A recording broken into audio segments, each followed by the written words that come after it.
Dr. Equia sits here and asks of the NDC to come with good behavior, when what they keep serving us is bad behavior after bad behavior. Let me come back to the parliamentary vetting. Again, using this opportunity to condemn in no uncertain terms the blistering attack that the minority leader, Afenyo-Markin, gave to the clerk of the parliament, clerk of the appointments committee. We all saw it on television. Very blistering, very unbecoming of an MP to attack a woman in the words and in the manner that Afenyo-Markin did. And this was coming a day after the hue and cry about Emefa calling, I always forget his name, and Annoh-Dompreh, and we were all in student leadership together when he contested, you know, for NUP's president, Annoh-Dompreh.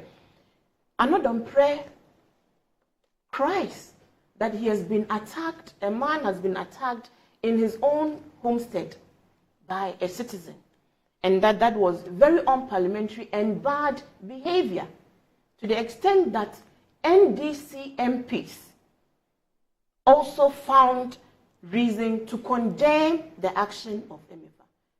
Watch the difference in behaviors of the NPP and NDC.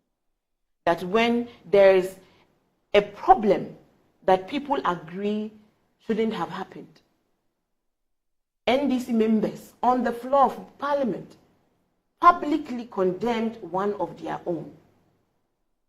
A day after, we hear Afenyo-Markin attacking this clerk of Parliament in very unprintable language because he perceives her to be a pro-NDC clerk. Is that why he attacked? Yes. He said she was a pro-NDC clerk who was doing things in the interest of the NDC and was trying to disenfranchise them from participating in the process. How a clerk can do that, that one, we leave it to the public. It is in the same sense that our MPs haven't always lived up to their own standards that they expect ordinary citizens who put them there to live up to. If you are a representation of the people, at all times you must be living above reproach, setting better examples that the citizens would follow, you know, your lead. It is in the same sense that the Speaker of Parliament, Alban Bagbin, when he was addressing this matter, had cause to remind the MPs that respect is earned. To whom much is given, much is expected. That if the MPs and Parliament want to be respected by the citizens of Ghana, they themselves must first respect themselves and respect the citizens of Ghana. I would like to draw your attention to the fact that this Global Info Analytics report, yesterday I watched the probe and I heard the Honorable Afenyo-Markin indicate. So I'm not surprised that he has gotten the lowest, you know, mark in terms of the assessment or the perceptions of the general public, because he has made it clear that he is there to represent the interest of the micro-minority, and that he has godfathers within the party. No, he didn't say he's there to represent the micro-minority. He's there to represent the party, the party's interest. You didn't watch the probe last night. Oh, he said that on the probe, that he's representing the micro-minority. He won't use micro-minority. He said that he says that the minority and that the happy minority. So he's representing happy minority. It's a minority, but they are a micro-minority. Please, let's not, you know, they are just other issues. But he says that he's representing his happy minority, and that they will not be bullied, and that he has the NPP is the party of equals, and so you need to consult people, and there are people who give him feedback. So I think that his accountability partners are members of his party, not Ghanaians. They still have not woken up to the reality of what Ghanaians expect And that is why Ghanaians have given him this mark.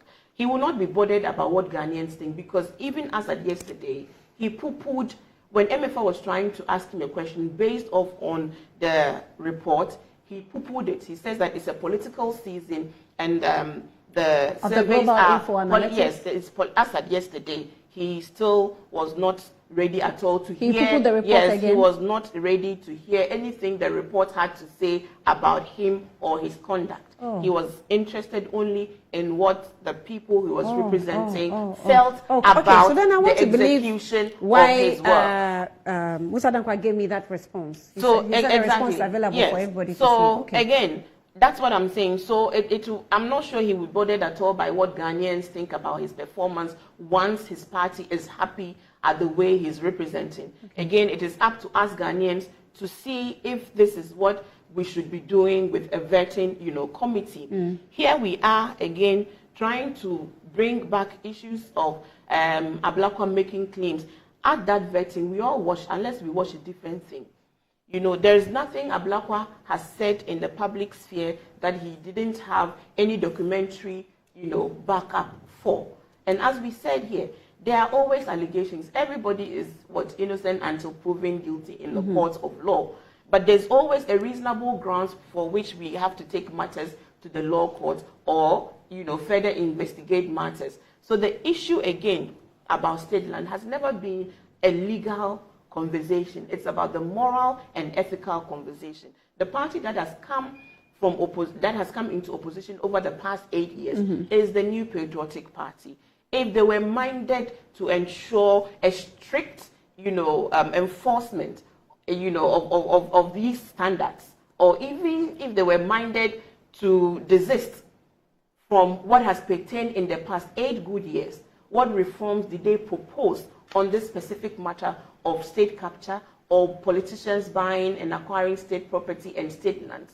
We saw on TV, Chinie having bought a lot of state land. So I'm saying that you cannot reprobate and approbate. And NPP always tries to give us a semblance that they are the real, true Democrats.